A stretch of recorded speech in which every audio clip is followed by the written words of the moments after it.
নমস্কার বন্ধুরা, আমি অন্তর দাস আছি আপনাদের সাথে। আমি আজকে বানাবো হনুমানজির মূর্তি। আমি এখানে পুরো টিউটোরিয়াল দিয়ে মূর্তিটা বানিয়েছি, স্টেপ বাই স্টেপ দেওয়া আছে। আশা করি আমার সাথেই থাকবেন পুরো ভিডিওতে। আমি জানি না হনুমান মূর্তিটি কেমন হয়েছে। আমি চেষ্টা করেছি যেন হৃদয়স্পর্শিত হয়। আমি চেষ্টা করেছি বারবার যেন সবারই ভালো লাগে। জানি না কেমন হয়েছে, অবশ্যই বলবেন। আমি এই ফার্স্ট হনুমান মূর্তি বানিয়েছি। হনুমানজির মুখটা কেমন হয়েছে অবশ্যই জানাবেন। আমি ভিডিওটা বানাতে পারিনি কারণ আমার স্টোরেজে এত একটা জায়গা ছিল না, তাই আমি মুখের ভিডিওটা বানাতে পারিনি। পরের বারে চেষ্টা করবো মুখের ভিডিওটা দেওয়ার জন্য।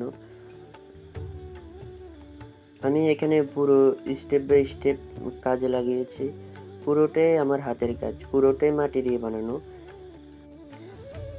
আমি যা মনে করি, প্রথমে যে পা দুটো বানাতে কিছুটা কষ্ট হয়, তারপরে যে ধীরে ধীরে শরীরের দিকে গেলে এত একটা কষ্ট হয় না।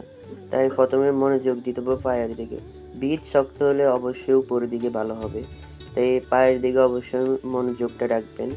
পা ভালো হলে পুরো বডিটাই আশা করি ভালো হবে।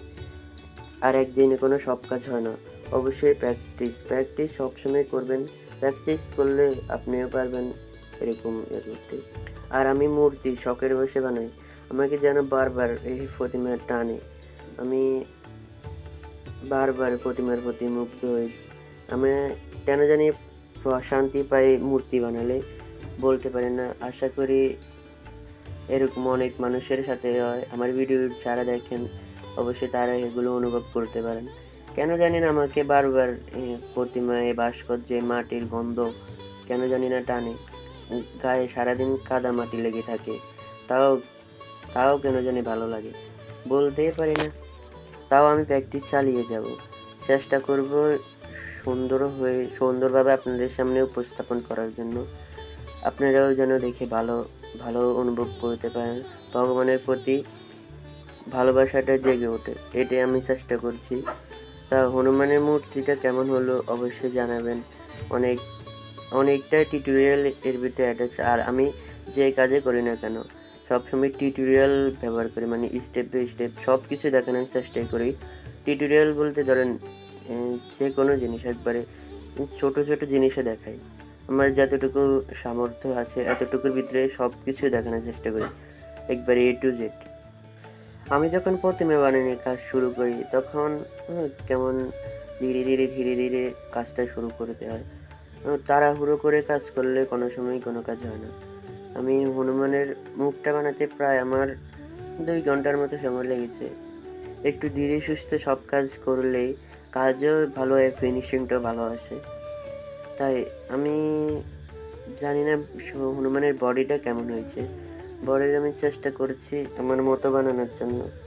সবাই তো সবার মনের যে ইয়াটা, মনে যা টানে তা দেওয়ার চেষ্টা করে, আমিও তা দিয়ে দেওয়ার চেষ্টা করেছি। আর আমি আমার সবটুকু দিয়ে চেষ্টা করেছি যেন আমি আমার মনের মতো প্রতিমাটাকে গড়তে পারি। সবাই চায় সবার কাজ যেন শেষে ভালো লাগে, আনন্দ পায়। সারাদিন যতই কষ্ট হোক না কেন, দিন শেষে প্রতিমার মুখের দিকে দেখলে যেন আনন্দ পাই, গভীরভাবে প্রতিমা যেন আমাকে টানে। এইভাবে চেষ্টা করি বানানোর জন্য। আমি সবসময় প্র্যাকটিস করে যাই। প্র্যাকটিস সবসময় পারফেক্ট। প্র্যাকটিস করবেন সব কাজেই, আশা করি সফল হবেন। প্র্যাকটিসের কাছে সব কিছুই হার মানে। আমি সব কিছু স্টেপ বাই স্টেপ দেওয়ার চেষ্টা করি, আপনারা যেন দেখে কিছুটা, সবটা না পারেন কিছুটা হলেও শিখতে পারেন। আমি চাই সবসময় স্টেপ বাই স্টেপ, মানে সহজে ভিডিওটা বানানোর জন্য। যেহেতু আমি স্টেপ বাই স্টেপ আপনাদেরকে দেখাই, একটু মনোযোগ দিয়ে দেখবেন। ভিডিও যদি স্কিপ করে দেখেন তাহলে কিছুই শিখতে পারবেন না। মনোযোগ দিয়ে দেখবেন, আপনিও পারবেন ভিডিও এরকম প্রতিমা বানাতে। বা মনের একটা গভীর ভাব লাগে, যদি গভীর ভাবটা থাকে এমনিতে প্রতিমা তৈরি হয়ে যায়। আশা করি পুরো ভিডিওটা দেখবেন। আর যদি ভালো লাগে অবশ্যই একটা লাইক, কমেন্ট কমেন্ট করলে আমি অনুপ্রাণিত হই। কমেন্ট অবশ্যই করবেন, কমেন্ট করলে পরে আরেকটা ভিডিও বানানোর জন্য অনুপ্রাণিত হই। লাইক, কমেন্ট আর একটা সাবস্ক্রাইব করতে তো আর পয়সা লাগে না, শুধু একটা হাতের চাপ লাগে। চেষ্টা করবো সবসময় ভালো ভালো জিনিস দেওয়ার। আমি আমার সামর্থ্যের মধ্যে যতটুকু আছে এতটুকু দিয়ে আপনাদেরকে দেখাবো। চেষ্টার কাছে কোনো কিছুই আসতে পারে না, চেষ্টার কাছে সব কিছুই হার মানে। আমি চেয়েছিলাম হনুমানটাকে নিজের মতো করে গুছিয়ে তোলার জন্য। কিছুটা পেরেছি, সবটুকু না পারলেও কিছুটা তো পেরেছি। তাও কেমন হলো অবশ্যই জানাবেন। আর কোনো ভুল ত্রুটি হলে ক্ষমা দৃষ্টিতে দেখবেন, যেহেতু আমি প্রথম এই হনুমানের মূর্তি বানিয়েছি, তাই ভুল ত্রুটি হলে ক্ষমা দৃষ্টিতে দেখবেন। আসলে সব শিল্পীরা চায় তার যে কাজে হোক না কেন তা ভালোভাবে উপস্থাপন করলে আপনারা যদি দেখেন বা অনুপ্রেরণা দেন, তাহলে অবশ্যই তারও ভালো লাগে, আর পরে অন্য আরেকটা ভিডিও বানানোর জন্য অনুপ্রাণিত হয়। ভিডিওটা কেমন হলো অবশ্যই বলবেন, কেননা আমার মোবাইলের ক্যামেরা এত একটা ভালো না। চেষ্টা করতেছি, যা হয়। যদি ভালো না হয় অবশ্যই বলবেন, দেখি কি করা যায়। এত একটা হয়তো বা ভালো আসে না। মনোযোগ দিয়ে পুরো ভিডিওটা কন্টিনিউ করলে আপনিও শিখতে পারবেন আর আমারও ভালো লাগবে।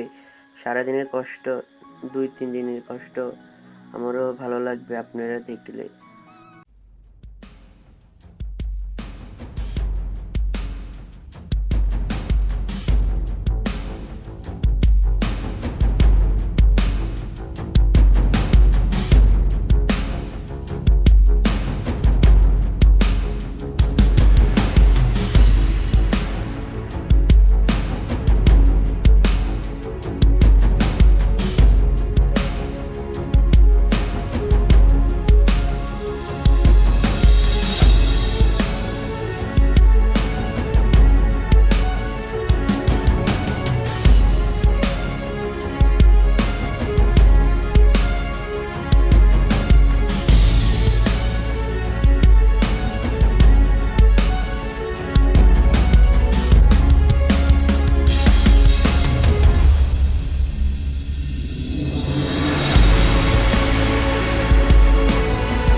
যদি হনুমানজি চায় আর হনুমানজির কাছে প্রার্থনা করেন, তাহলে হয়তো আপনি যা চাচ্ছেন তা আপনার হাত দিয়ে তৈরি হতে পারে, এর কোনো ব্যাঘাত হবে না। এই বাস্তব পৃথিবীর কোলাহল থেকে দূরে এক শান্ত কোণে বিরাজ করছেন তিনি, পবনপুত্র হনুমান। মাটির তৈরি এই অবয়বটি কেবল একটি শিল্প নয়, বরং বিশ্বাস আর ধৈর্যের এক অপূর্ব মিলবন্ধন। তার গভীর মুখাবয়ব, শক্তিশালী শরীর আর দু হাতের ভঙ্গি যেন এক অসীম সাহসের গল্প বলছে। শিল্পী কত যত্ন করে প্রতিটি অংশ গড়ে তুলছে। তার শক্তিশালী কাঁধে রাখা গদাটি বীরত্বের প্রতীক, আর হৃদয়ের রাম নামের অবিরাম গুঞ্জন। গলার রুদ্রাক্ষমালা থেকে শুরু করে পরনের ধুতি, সবকিছুতেই যেন এক মায়াবী হাতের ছোঁয়া। আমি চেষ্টা করেছি আপনাদের কাছে আমার সবটুকু দিয়ে উপস্থাপন করার জন্য। জানি না কেমন হলো। মূর্তির পাশে থাকা সবুজ পাতাগুলো যেন প্রাণ যোগাচ্ছে এই জ্বর মাটিকে। লাল আর কালো নকশা করা এই নৌপথ্যের কাপড়টি মূর্তির গৌরব ভাবকে আরো ফুটিয়ে তুলছে। প্রতিটি বাজে, প্রতিটি রেখায় লুকিয়ে আছে একজন কারিগরের দিনের পর দিনের সাধনা। এটি কেবল কাদা মাটি নয়, এটি এক পরম ভক্তি যা ধীরে ধীরে সাকার রূপ নিচ্ছে। এই রূপটা দেওয়ার জন্য প্রায় অনেকটাই কষ্ট করতে হয়েছে, অনেকটা ধৈর্য নিয়ে কাজটা করতে হয়েছে। ধৈর্যের কাছে সব। আপনি যদি ধৈর্য ধরে কাজ করতে পারেন, তাহলে অবশ্যই সবকিছুই হবে। আর হনুমানজির কৃপাটা আছে আপনার সাথে, আমার সাথেও আছে, তাই আমি এতটুকু করতে পেরেছি। এই মূর্তিটির সামনে দাঁড়ালে এক অদ্ভুত প্রশান্তির অনুভব করা যায়। তার উত্তোলিত হাতটি যেন অভয় দান করছে, ভয় নেই, আমি আছি।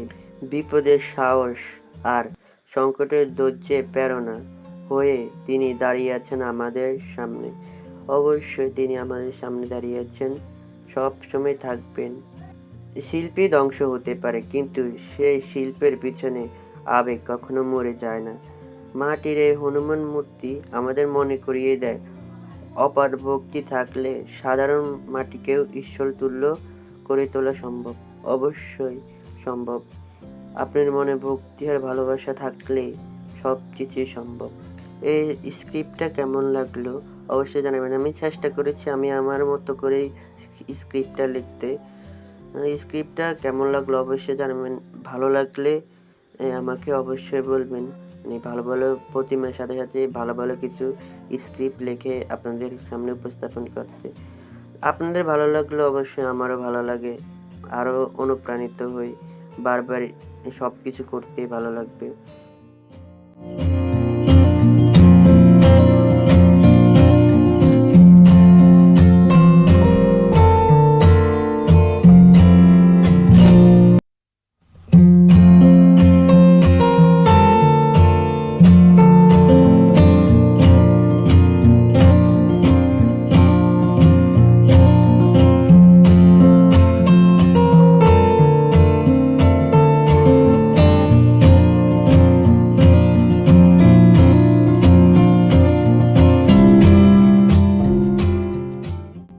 কথা বলতে বলতে তো কাজ শেষ হয়ে গেল। হনুমানজির মূর্তিটা কেমন হলো অবশ্যই জানাতে ভুলবেন না। কিন্তু যদি ভিডিওটা ভালো লাগে অবশ্যই লাইক, কমেন্ট আর শেয়ার করতে ভুলবেন না। আপনার যে বন্ধুরা আছে যারা এই মাটির কাজ করতে ভালোবাসে, অবশ্যই তাদের কাছে শেয়ার করবেন, তারাও কিছু দেখে উপকৃত হতে পারে। তো বেশি বেশি শেয়ার করবেন আর সাবস্ক্রাইব করে আমার পাশেই থাকবেন। আমি চেষ্টা করব হনুমানজিকে তাড়াতাড়ি রং করার জন্য, তাই চ্যানেলটাকে সাবস্ক্রাইব করে রাখবেন যেন আপনার কাছে তাড়াতাড়ি নোটিফিকেশনটা যায়। তো অনেক কথাই বললাম, যদি ভুল ত্রুটি হয় অবশ্যই ক্ষমা দৃষ্টিতে দেখবেন। সামনের রং করা ভিডিওতে আবার দেখা হবে, আবার সুন্দর একটা গল্প নিয়ে আসবো। তো পরের ভিডিওতে আবার দেখা হবে। চেষ্টা করব নতুন আর একটি স্ক্রিপ্ট নিয়ে আসার জন্য। এটি আর্ট অ্যান্ড ক্রাফটের সাথে থাকার জন্য আর আমার পাশে থাকার জন্য আপনাদেরকে অনেক অনেক অনেক অনেক ধন্যবাদ।